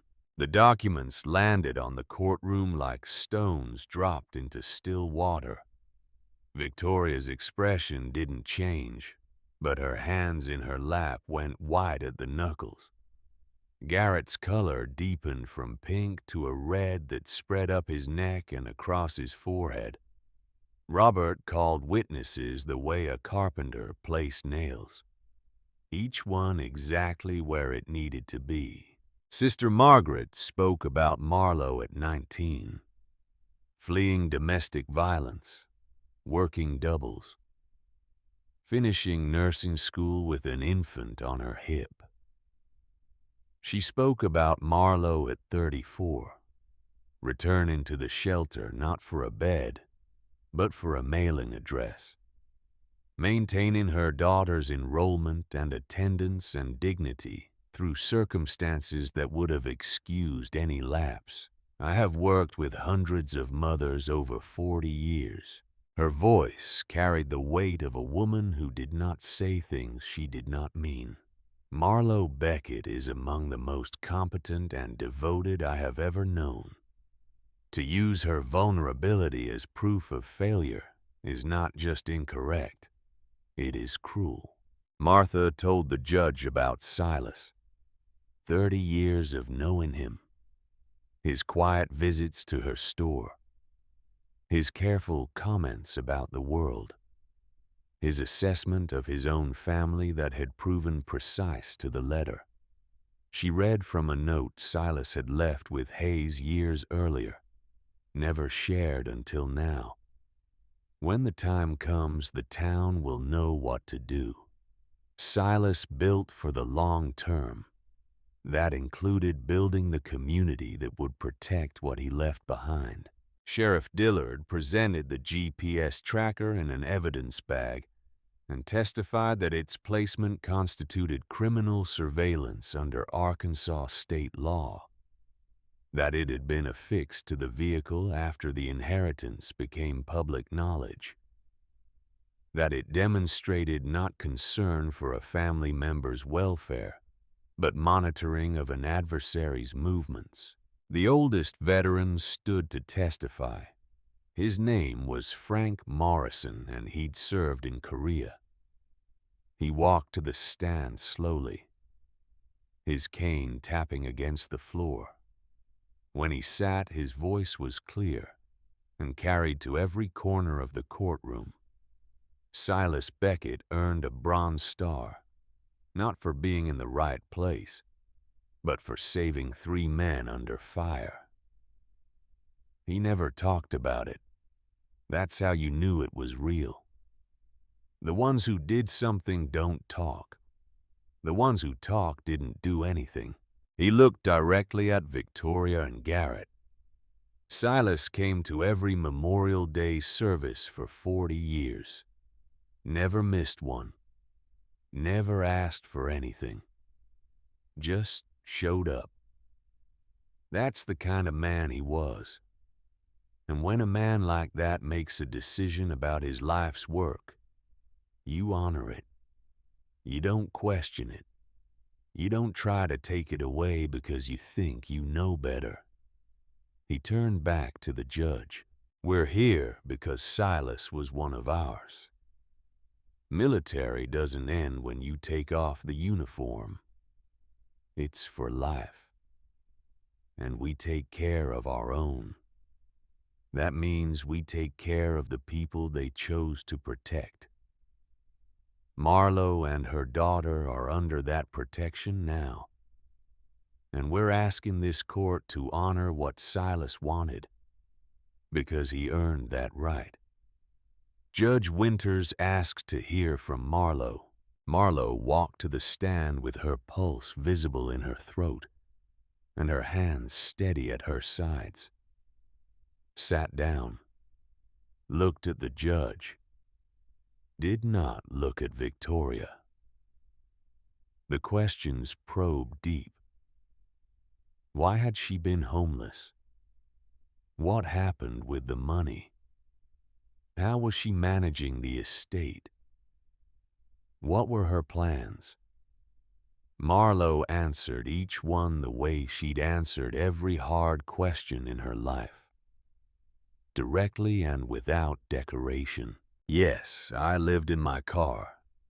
Yes, I was evicted after my siblings took money they promised to return. Yes, the past 2 years were the hardest of my life. But I kept Wren enrolled, kept her fed, kept her clothed and safe and reading above grade level, kept her believing that things could get better, even when I wasn't sure they could. She paused. I'm not managing this estate alone. I have attorneys who specialize in exactly this. I have a trust structure in place. I have a plan for preservation and a plan for giving. Silas didn't leave me this because he thought I was perfect. He left it because he thought I was honest. And I am. Judge Winters turned to Wren. The courtroom shifted, everyone leaning forward slightly, drawn by the gravity of a child about to speak in a room full of adults who'd been arguing about her as if she weren't there. Wren walked to the stand. She was wearing the corduroy dress Martha had brought over the previous week, the one that fit properly and had buttons that all matched. Her hair was pulled back in a braid Marlowe had done that morning with hands that shook only slightly. She sat in the witness chair and her feet didn't reach the floor. She folded her hands on the rail in front of her and looked at the judge with those dark, serious eyes. Do you understand why we're here today, Wren? Yes, ma'am. My aunt and uncle want to take our home and say my mom can't take care of me. Can you tell me about living with your mother? Wren's voice was clear, practiced in the way that children's voices became practiced when they'd been forced to explain things adults should have understood without being told. When we lived in the car, my mom always made sure I ate first. She'd split a granola bar and give me the bigger half and think I didn't notice, but I always noticed. She walked me to school every single day, even when it was raining and she didn't have an umbrella. She helped me with homework at the library, made sure I had clean clothes even if she had to wash them in a gas station bathroom. She never once made me feel like it was my fault. Wren's hands tightened on the rail, and now, at the cabin now, I have my own room. I can hear birds in the morning. My mom taught me how to build a fire and pump water. I have friends at school. I'm getting good grades. I feel safe. Your aunt and uncle say they're worried about you.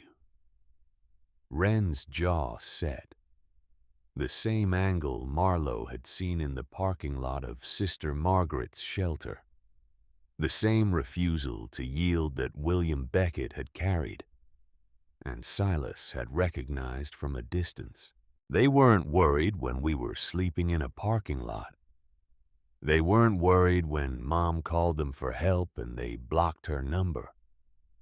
They're worried now because there's money and they want. She reached into the pocket of her dress and pulled out a folded piece of paper, soft at the creases from weeks of handling. Uncle Silas wrote me a letter. He wrote it before he died. He said to be brave and protect my mom because she spent her whole life protecting me. He knew they would come. He told me not to let them take what he built for us. She handed the letter to the bailiff who passed it to the judge. The courtroom held its breath while Judge Winters read, her face moving through expressions that settled finally into something tight around the eyes that might have been anger. directed not at the child but at the adults who'd made a child's testimony necessary. Patricia stood. "Your Honor, we have one final piece of evidence. Silas James Beckett recorded this in October of last year, 6 months before his death, with instructions that it be shown only if his chosen heirs face legal challenge from family members." The television was wheeled in. Hayes had brought the VCR. They'd tested it that morning, made sure it worked. Patricia inserted the tape, pressed play. Static. Then Silas's face filled the screen, 87 years old and sharp as a blade, sitting in the vault surrounded by the collection he'd built across 3.5 decades of patience. His hands were folded on the desk. His eyes looked directly into the camera. And when he spoke, his voice had the quality of someone who'd thought very carefully about every word. "My name is Silas James Beckett. Today is October 15th, 2023.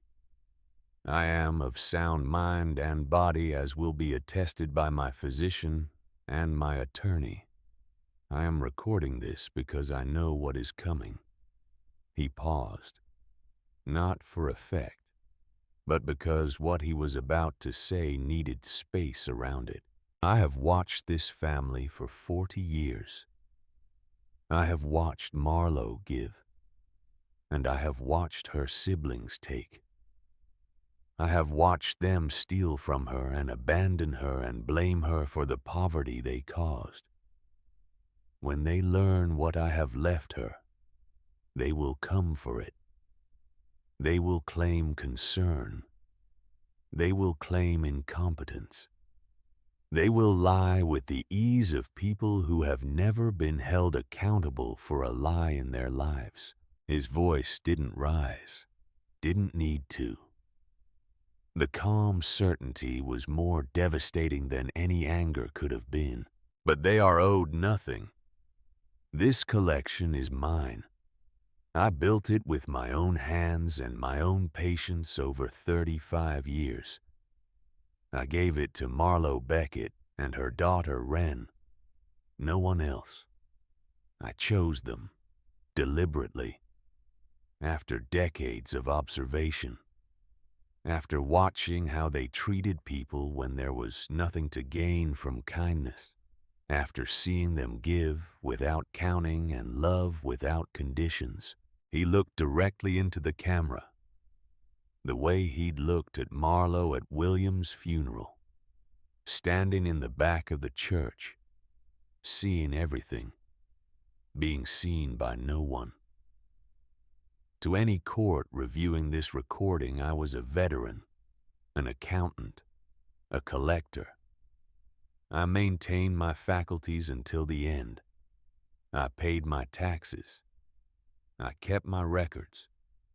I made my choices with full awareness of their implications. These are my wishes, documented, witnessed, absolute. His expression softened slightly, just enough to show the man behind the words. "To Marlo and Wren, stand firm. You deserve this. Don't let them take what I built for you. Blood does not make family. Character does.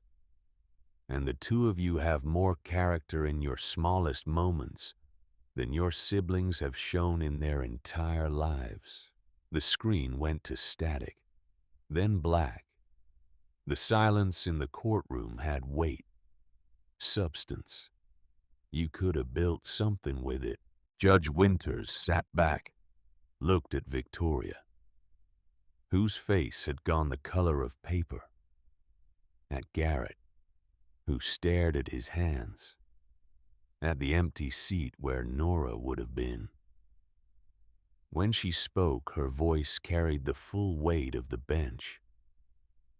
"I have heard from professionals, from community members, from the parent and child at the center of this petition, and from the deceased himself, who demonstrated a degree of foresight I have rarely encountered in this courtroom. She pulled her reading glasses down and looked directly at Victoria and Garrett. The petitioner's claims of concern are contradicted by every piece of evidence before me.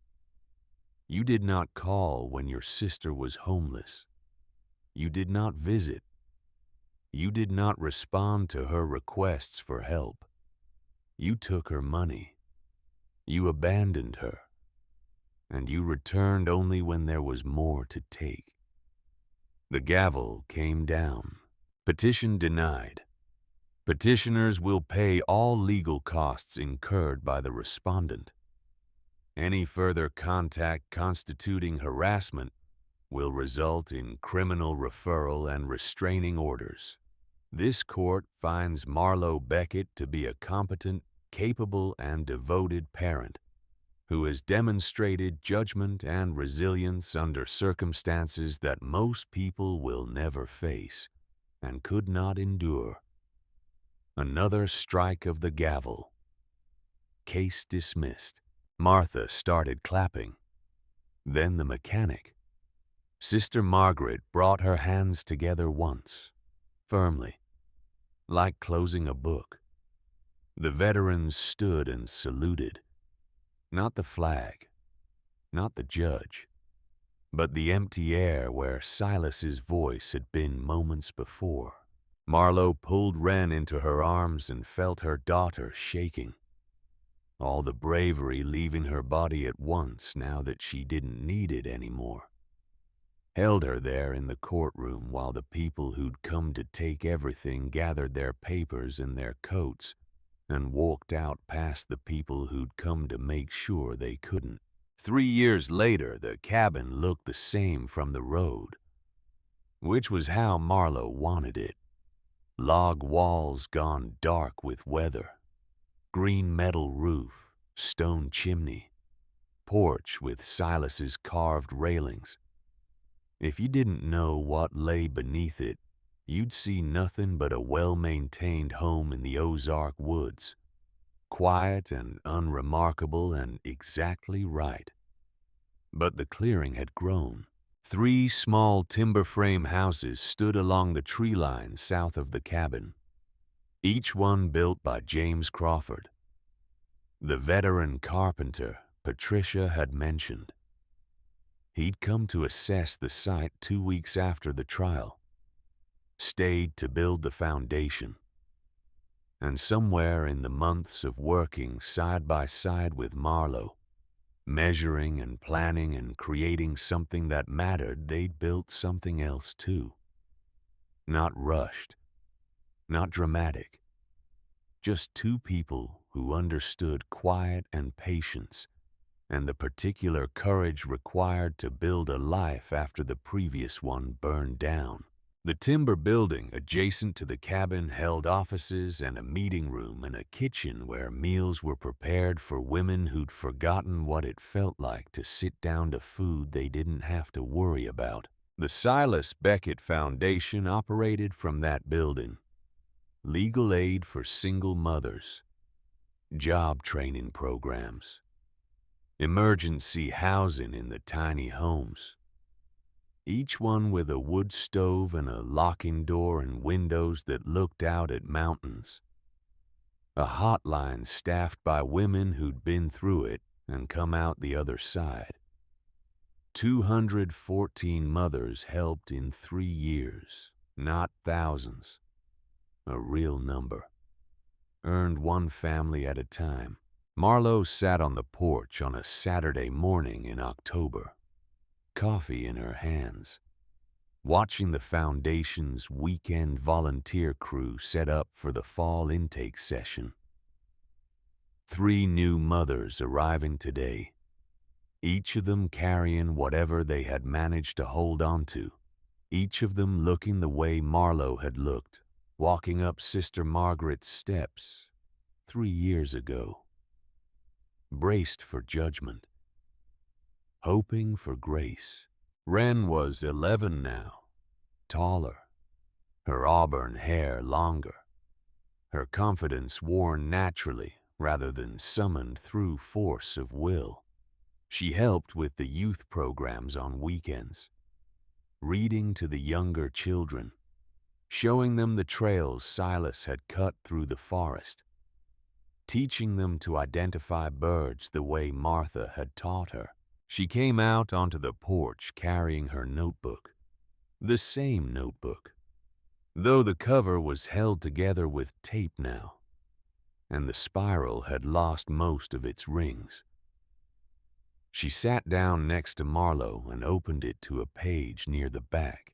The drawing was different from all the ones that came before.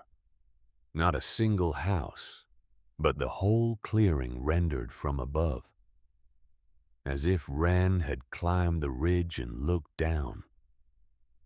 The cabin in the center, the tiny homes along the tree line, the foundation building with its open door, people on the paths between them. None of them stick figures anymore, but small careful shapes, each one distinct. Mountains behind, sky above, colored in a blue so deep, Wren had pressed the pencil until the wax was nearly gone. At the bottom, in handwriting that had matured from the careful block printing of a child into something more fluid but still recognizable, she'd written what we built together. Marlowe studied the drawing and felt her throat tighten. Every house Wren had ever drawn, every imagined chimney and garden and swing set, every three-figured family standing in front of a door, had been leading to this. Not a fantasy, but a record. Not what she wished for, but what existed. The real thing built from a dead man's foresight and a mother's refusal to give up, and a daughter's belief that home was not a place you were given, but a thing you made with your hands out of whatever material survived the wreck. "Mom, are you happy?" Marlowe considered the question, turned it over the way she'd turn a stone from the creek, looking for what was underneath. She still checked the locks twice at night, still woke sometimes gasping from dreams where the ford was the only roof they had, still carried the hypervigilance of a woman who'd learned that safety could be revoked without warning by people who were supposed to provide it. But Wren was healthy and brave, and becoming someone remarkable. The foundation was real and growing and doing exactly what Silas had trusted Marlowe to do with his gift. James was inside making breakfast, his footsteps solid and familiar on the floorboards, a presence that asked nothing and gave everything and understood that healing was not a destination, but a direction you walked in day after day, until the distance between who you were and who you wanted to be became small enough to live with. "Yes, sweetheart, I really am." Wren leaned against her shoulder. The notebook lay open between them, the drawing of the clearing facing the actual clearing, fiction and reality overlapping until you couldn't tell which one had come first.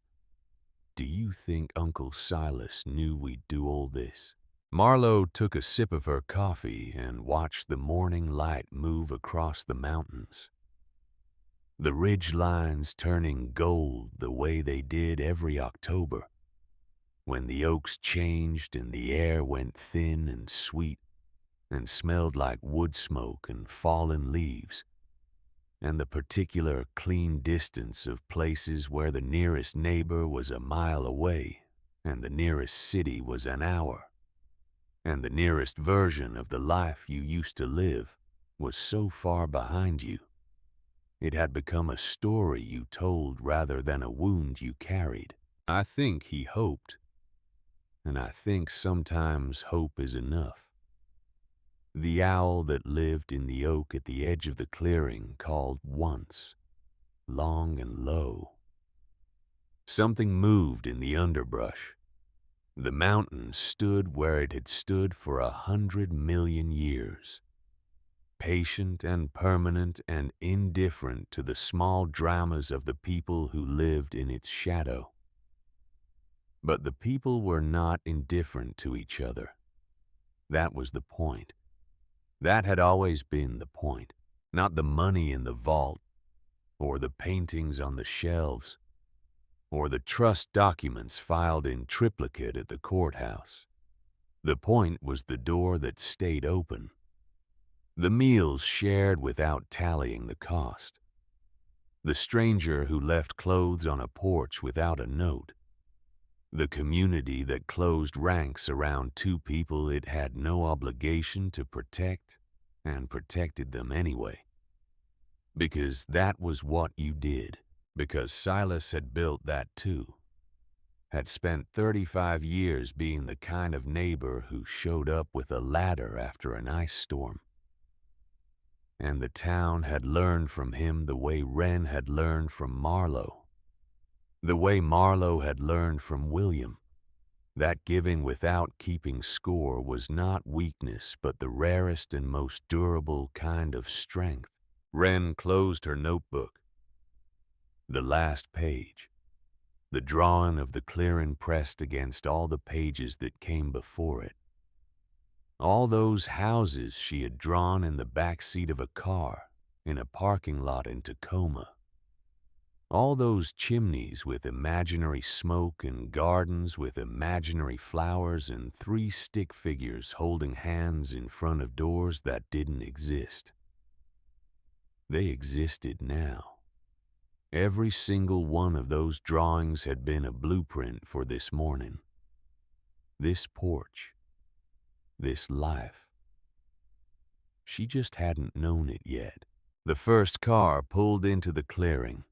A woman in her 30s with 2 children in the back seat, all of them looking at the cabin the way Marlowe and Wren had looked at it 3 years ago, like it might disappear if they looked away.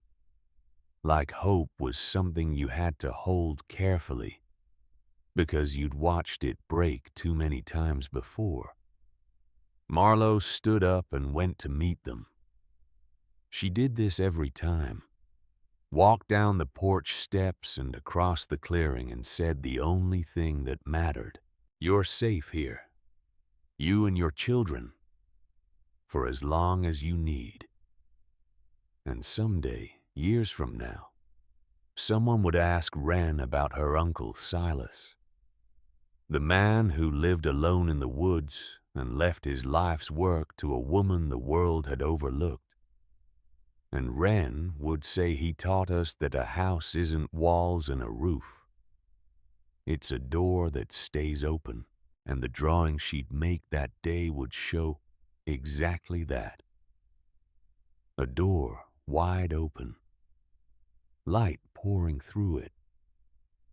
And on the other side, everyone who had ever needed a place to stand.